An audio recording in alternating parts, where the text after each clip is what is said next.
menghadapi orang tua ini tidak banyak, 3 saja. Kalau dia marah-marah, kalau dia cerewet, kalau dia ngamuk-ngamuk, pertama diam. Pulang kampung marah dia. Saya bolak-balik kirim uang belanja, kenapa kamu IP-nya 2,0? Diam. Yang kedua diam. Yang ketiga diam. Kalau belum bisa membahagiakan, jangan susahkan dia. Kalau belum bisa menunjukkan prestasi, jangan susahkan hatinya. Jangan sampai belum ketemu dengan wajah kita pun dia sudah susah hati. Baru nama kita muncul di HP-nya, kumat darah tingginya. Bunyi handphone dia lihat nama kita di situ, langsung berubah detak jantung. Karena ternyata bukan nama kita di situ dia buat. Siapa? Troublemaker. Oleh sebab itu jangan susahkan orang tua. Saya tidak ujuk-ujuk langsung jadi ustadz. Saya sempat jadi mahasiswa terlama di dunia. Saya kuliah di Mesir tahun 1998 sampai 2002. 4 September 1998 menginjakkan kaki di Kairo. November pulang tahun 2002. Tidak pernah sekalipun saya menyusahkan orang tua saya. Tak pernah saya minta uang pada mereka. Sampai almarhumah emak saya bertanya, kau makan apa di sana? Makan nasi, saya bilang. Dari mana dapat uang? Beasiswa saya cukup, mak. 162 pon. 50 untuk makan, 50 untuk rumah, tinggal 62. 20 dibagi lagi untuk ongkos, 20 untuk buku, 20 disimpan, mana tahu demam sakit gak ada uang. Sampai pulang. Sampai akhirnya dia kasih tanya, gimana caranya ngirim uang supaya nanti di akhirat kalau Allah bertanya, pernah gak ngirim uang? Pernah. Ya, saya tak mau menyusahkan. Saya menganggap kalau nanti saya minta hatinya susah, kalau nanti saya banyak minta saya tak bisa balas, maka saya bukan berarti mengajak adik-adik tidak minta uang. Saya paham tak semuanya dapat beasiswa, artinya minta. Cuman kalau minta ya pulang nanti sampaikan ke orang tua, saya sudah dengar ceramah Ustaz Somad, maka saya tidak minta lagi, Mak. Tidak.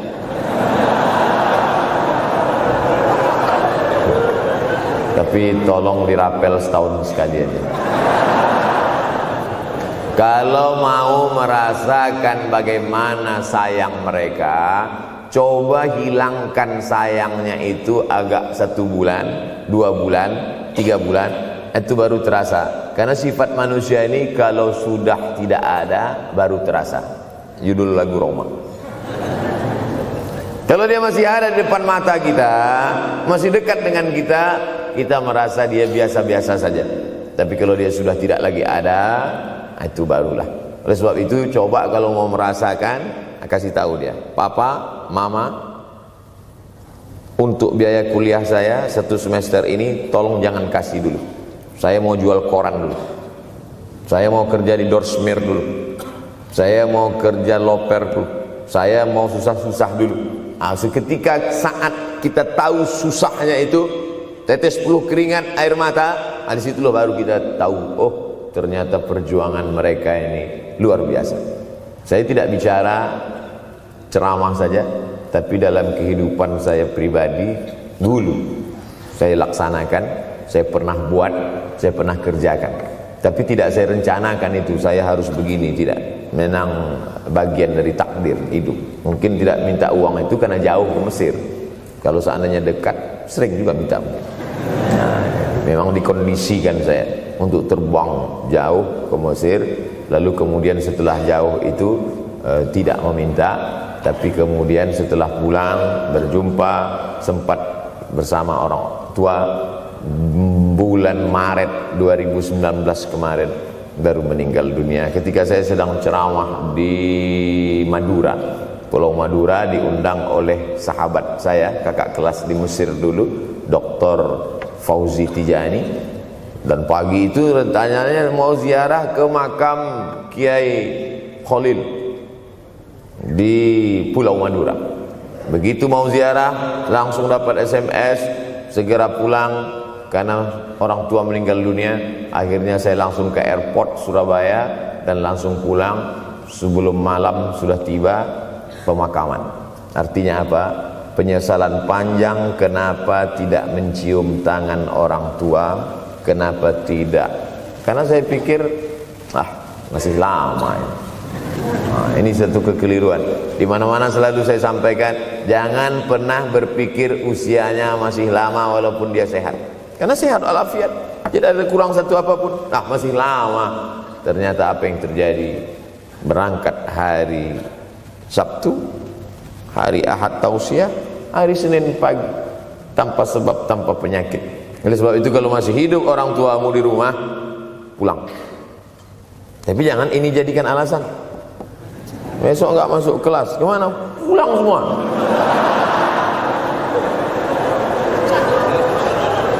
Pulang sesuai dengan kondisi, situasi dan keadaan.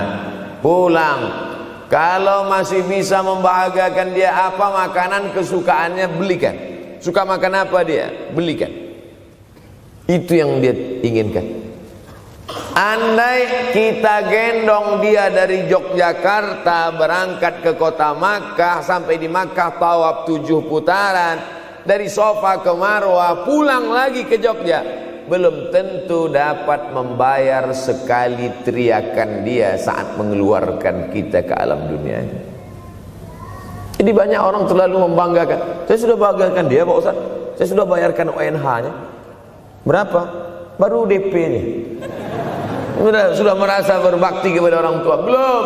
Makanya digunakan kata birrul walidain. Kenapa Allah tidak menggunakan kata husnul walidain?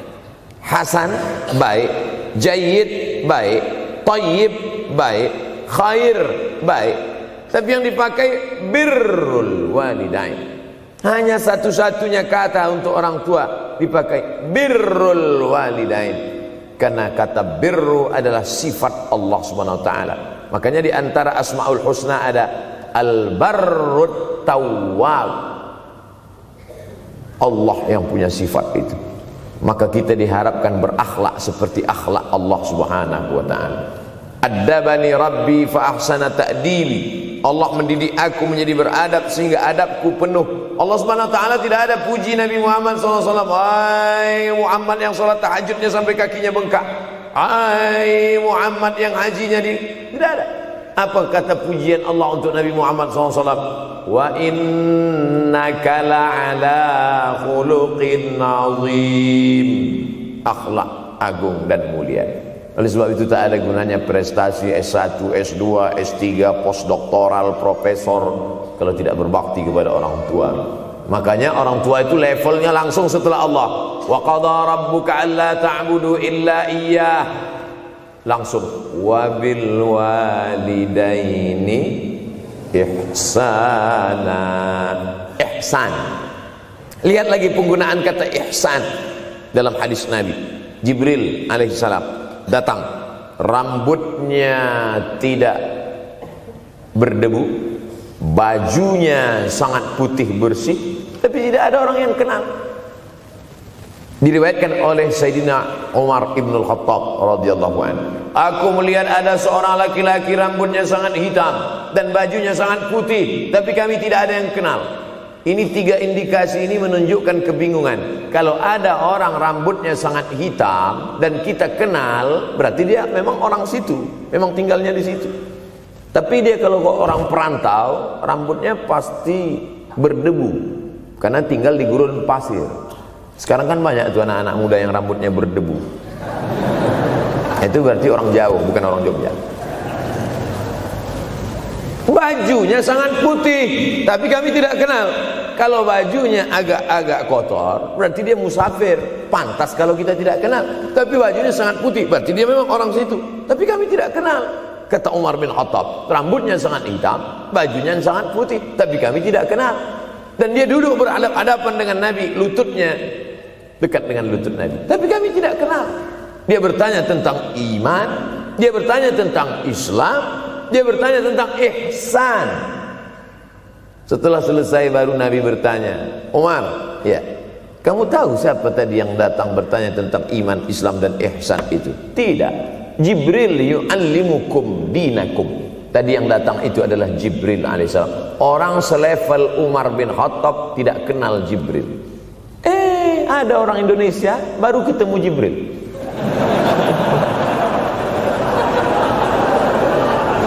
Umar bin Khattab kalau lewat di suatu jalan, kalau Umar bin Khattab lewat jalan Sudirman, maka setan lari ke jalan lain. Ini ada orang satu perjalanan sama setan, ngaku kenal dengan Jibril alaihissalam. Makanya kalau baca hadis, satu hadis, tapi analisa dari hadis itu banyak sekali.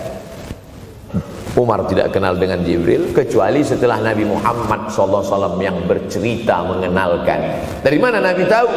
Nabi dapat wahyu dari Allah Subhanahu wa ta'ala.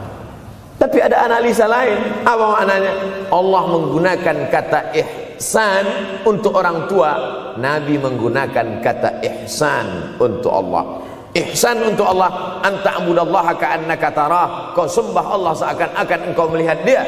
Fa illam takun tarah, kalau kau tidak bisa melihat dia, fa innahu yarak, sesungguhnya dia yang selalu melihatmu. Tidak pernah putus ihsan. Ihsan Allah kepada kita, tidak pernah putus pengawasan Allah. Bagaimana ihsan kita kepada orang tua? Tak pernah putus bakti walaupun dia sudah meninggal dunia.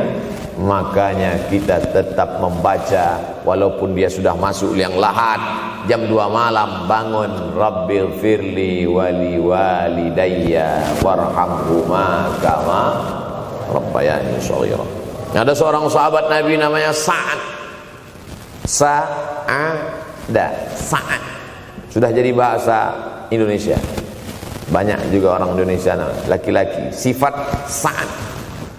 Orangnya Sa'id, artinya bahagia. Sa'adah, kebahagiaan. Jenenge sapa? Sa'adah. Itu dari bahasa Arab. Sa'adatun, bahagia. Datanglah seorang laki-laki bernama Sa'ad menjumpai Nabi SAW. Ya Rasulullah, wahai Rasulullah, ummi matat, ibu saya sudah meninggal dunia. Afa atasaddaqu anha, kalau saya bersedekah kira-kira pahalanya sampai apa tidak untuk almarhumah ibu saya? Kata Nabi, tasaddaq, silakan engkau bersedekah. Ayu sadaqatu afdal, sedekah apa yang paling afdal? Saqiyul ma, memberi air minum. Memberi air minum, niatkan untuk almarhum almarhumah, kata Nabi, tasaddaq, silakan sedekah. Langsung tanpa pikir panjang, apa kata Sa'ad? Idzan ahfiru bi'ran, kalau begitu saya gali sumur sekarang juga, sumurnya saya wakafkan dengan niat almarhumah. Oleh sebab itu yang orang tuanya sudah meninggal dunia, pulang dari sini jangan gali sumur, cukup telepon, assalamualaikum, sumur bor. Cari pondok pesantren yang kesulitan air, pergi ke kaki-kaki gunung, orang mencari air, satu jerigen mikul 5 km jalan. Di situ tempat minum lembu, kerbau, di situ juga mereka mengambil air. Cari, galikan, mengalir air sumur untuk mereka, mengalir pula sampai ke liang lahatnya. Itu bakti kita. Pulang dari sini, cari pondok pesantren, panti jompo, panti yatim. Assalamualaikum Bapak pimpinan yatim, saya lihat ini kamar mandinya sedikit, orang ngantri banyak, keran air tidak ada. Gimana ini? Berapa lagi yang perlu sumur bor di sini? Kami perlu kira-kira 5. Insya Allah. Bapak mau bantu? Enggak, nanya-nanya aja. Nih, ini akan menolong di hadapan Allah Subhanahu wa ta'ala. Tapi kalau dia masih hidup, masih ada, senangkan hatinya. Pulang dari Universitas Ahmad Dahlan Yogyakarta dengan membawa selembar kertas. Apa itu? Transkrip nilai semester ini IP 4. Siapa yang tidak bangga? Bangga orang tua. Saya pulang dari Mesir, saya bawa ijazah LC. Satu lagi ijazah dari Maroko, MA. Ini mak, ijazah LC MA. Tapi dia lihat, dia nampaknya tak bahagia. Karena dia dulu waktu saya kecil nyuruh saya, kamu mesti doktor Andus. Itulah cita-cita ya dia yang tidak sampai. Saya mesti doktor Andus. Di mana mau mencari titel doktor Andus sekarang? LCMA. Saya bilang, Mak, ini LCMA ini lebih hebat dari doktor Andus. Artinya apa? Bahwa menyenangkan hati orang tua itu ketika hati dia terbuka, bahagia, disitulah pintu-pintu rezeki itu terbuka. Turun barokah-barokah itu. Buah kalau matang itu dijolok, jatuh. Dan menjatuhkan rahmat Allah itu, membuka pintu-pintu langit, mengetuk pintu-pintu rahmat dan ridha Allah dengan ridha orang tua. Makanya kata Nabi, ridha Allah fi ridhal walidain. Kalau Allah ridha, maka semua yang kau mau dia berikan. Orang kalau sudah ridha itu artinya senang. Orang kalau sudah senang, semua dia kasih. Apa yang ada di tangannya, itu dia berikan. Tadi malam sampai di hotel, datang seorang jamaah, buka cincinnya. Cincin paling dia sayang, dia kasih ke saya. Laki-laki. Nah nih Ustaz Somad, ambil. Duduk saya tadi, duduk, datang anak muda, dia lihat saya tak pakai sorban, dikasihnya sorban. Cuman akadnya belum jelas apa ngasih atau pinjam, Allah a'lam. Orang kalau sudah senang hatinya, semua dia kasih. Begitulah orang kalau sudah dapat ridha Allah Subhanahu wa taala. Kita baru berharap dapat ridha Allah. Makanya habis salat subuh selalu diajarkan, raditu billahi rabba. Aku ridha engkau sebagai Rabbku ya Allah. Apakah Allah ridha terhadap kita? STJ, status tak jelas. Cara mendapatkan ridha Allah, pancing dengan ridha orang tua. Senangkan hatinya, terbuka pintu rezeki. Makanya sulit hidup kita, sempit. Dari kerut kening kita udah kelihatan. Kenapa? Karena tidak ada ridha Allah, akibat tidak pernah menyenangkan hati orang tua. Senangkan orang tuamu, jadikan dia seperti raja, maka rezekimu akan melimpah seperti rezeki raja-raja. Bukan hadis Nabi, dapat saya dari grup WhatsApp. Senangkan saja hatinya, apa yang dia mau beri, tapi dengan cara yang halal. Nah, ini harus dalam kurung syarat dan ketentuan berlaku. Jangan gara-gara ceramah ini nanti pulang kalian ke rumah, papa, mama, ini ada mobil, ini ada rumah, ini berangkat pergi haji. Wow, orang tua senang, 2 bulan masuk KPK. Innallaha thayyibun, Allah maha suci, la yaqbalu illa thayyiban. Allah tidak menerima kecuali yang suci-suci saja. Wa anfiqu, berinfaklah. Wa anfiqu, bersedekahlah. Wa anfiqu, berwakaflah. Wa anfiqu, berzakatlah. Min thayyibat, yang baik-baik. Yang tidak baik tidak diterima Allah Subhanahu wa taala. Kamu lagi ngapain? Nyuci. Lagi ngapain? Nyuci. Pakai air apa? Air kencing. Begitu kata Syekh Abdul Wahab Asy-Sya'rani dalam kitabnya Tanbihul Mughtarrin. Tanbih, peringatan. Mughtarrin, pada orang yang tertipu, menyangka sedang berbuat baik padahal sebenarnya tidak baik. Itu yang disindir Allah dalam Al-Quran. Wa yahsabuna annahum yuhsinuna sun'a. Mereka menyangka sedang berbuat baik. Ini juga tidak betul. Niatnya sudah baik, membahagiakan orang tua, tapi caranya tak betul. Mama, papa, alhamdulillah kuliah saya sudah selesai, ini skripsi saya.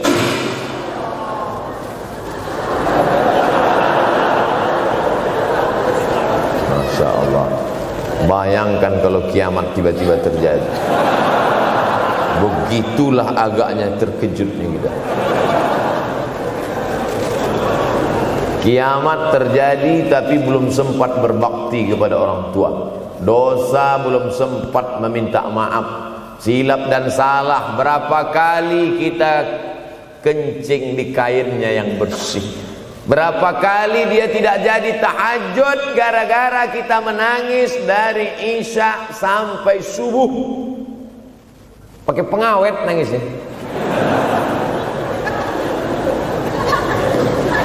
Tapi kita tak pernah sadar itu. Kita menganggap kita di dunia ini dibesarkan angin. Kita menganggap kita ini bangsawan, bangsa yang hidup di awan. Berapa kali dia tidak jadi sholat duha gara-gara kita kencing. Berapa kali nasi yang sudah mau disuap masuk ke mulutnya tak jadi, bahkan dia tidak makan sama sekali. Dan berapa kali makanan dia belikan hanya untuk susu, hanya untuk menyenangkan kita. Pernah kita balas, dan dia tidak pernah minta balas itu. Oleh sebab itu, siapa yang mengingatkan? Abdul Somad diberikan judul berat ini. Judul yang paling berat ceramah tentang orang tua, tentang ibu, tentang ayah. Jarang saya mau menerima judul-judul pengajian. Ini pun dikasih tahu setelah sampai di sini.